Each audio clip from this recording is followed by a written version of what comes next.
কাপড়ের লাইভ তো অনেক করলাম, এবার একটু বিয়ের লাইভ করে নেই। তো আমাদের বাসা বিয়ে, তো ছেলে হয়েছে ডাক্তার মাশাল্লাহ, আর মেয়ে হচ্ছে কি অনেক সুন্দর অনেক সুন্দর। তো আমাদের জন্য তো অনেক সুন্দর, আমার পাশের ফ্ল্যাটের আপু, তো ওর ছেলের বিয়ে। তো আজকে হচ্ছে গায়ে হলুদ। আমার কাছে এটাই অবাক লাগছে, দেখেন আমরা কখনোই জানতাম না যে গায়ের হলুদের অনুষ্ঠানে আমাদের দেশে কিংবা আমি কোথাও দেখি নাই গায়ের হলুদের অনুষ্ঠানে গায়ে হলুদ দিতে গেলে নাকি টাকা দিতে হয়।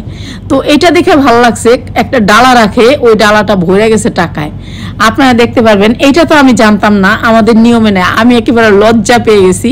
আমি ওখানে গেছি, নাচ টাচ দেখতেছি, নাচের এখানে ড্যান্সের এখানে আমি জানি যে বাচ্চাদেরকে একটু টাকা দেওয়া যায়, বাচ্চাদের ড্যান্স দেখলাম, খুশি হইলাম, একটু টাকা দিলাম।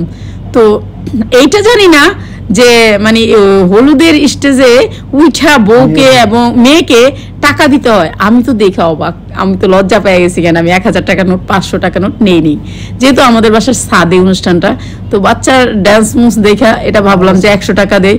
পরে হাজবেন্ডে জিজ্ঞাসা টাকা আছে 500 টাকা নোট, বলে কি যে আছে দেখতেছি। পরে অনেকক্ষণ পরে 500 টাকা একটা নোট আমাকে দিছে, খুঁজতে খুঁজতে ওনার সব ব্যাগের চিপা চাপা খুঁজতেছে যে 500 টাকার নোট আছে নাকি 100 টাকার নোট আছে, ভাঙতি আছে। তো এই হচ্ছে আমাদের বিয়ের অনুষ্ঠান। আর এই যে দেখেন ডালা ভরা টাকা, আর টাকাগুলো দেখে তো আমি অবাক। কেন আমি কোনো এত গায়ে হলুদ দেখছি, কিন্তু আমাদের ঢাকা শহরে যে অনুষ্ঠানগুলো হয় এটা আমরা জানি না। আর আমাদের বউটা অনেক মিষ্টি ছিল। আর সবচেয়ে বড় কথা হচ্ছে যাদের সামনে বিয়ে হবে কিংবা এই বছর বিয়ে হবে তাদেরকে একটা কথাই বলি, খুশিতে খুশিতে যে যা দিচ্ছে, আত্মীয় স্বজন অনুষ্ঠানের সময় যারা যাইটা দিচ্ছে সেটাই বউ খায়। এখন আগের নিয়ম নাই, এখন খাইলে নাকি ভালো। এর জন্য জিজ্ঞেস করলাম, আমার ফ্রেন্ডটা ছিল, ওর জিজ্ঞাসা মালিয়াপা বউ তো মাশাআল্লাহ সবই তো খায়, হ্যাঁ এগুলো খাওয়ার নিয়ম আছে। আমি বলে দিছি যে সব খাইবা, সবার সাথে ভালো সম্পর্ক থাকবো, সবার সাথে মিষ্টি সম্পর্ক থাকবো, মিষ্টিটা যারা মিষ্টি দিবে প্রত্যেকের মিষ্টি খাইবা। বলছে আমি কি এটাই তো ঠিক। ছেলে মেয়ে মাশাআল্লাহ অনেক খুশি, হ্যাপি। আর এত সুন্দর একটা বিয়ে আমি দেখে আমিও অনেক খুশি, অবাক হয়ে গেছি। আমি আমার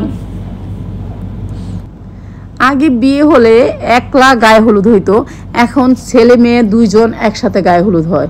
এখন এই নিয়মগুলো অনেক সুন্দর, ছেলে মেয়ে দুইজন একসাথে এক স্টেজে গায়ে হলুদ হয়। কালকে বিয়ে এবং বৌভাত একসাথে একই কমিটি সেন্টারে হবে। তো কালকে বিয়ে তো অবশ্যই দেখাবো আপনাদেরকে। আর আজকে হচ্ছে গায়ে হলুদের অনুষ্ঠান, একসাথে ছেলে মেয়ে একসাথে। এই যে দেখেন কত টাকা উঠছে ভাই, লজ্জা শেষ। কেউ কিন্তু 100 টাকা নোট দেয়নি, সব 500 আর 1000 টাকা। কালকেও টাকা দিতে হবে, আজকেও টাকা দিতে হবে, এখনের নতুন নিয়ম। আর এই যে রাইস, বাদশাবাই রাইস রাঁধছে, বাদশাবাই। আর এখানে হচ্ছে মুরগির রাইস।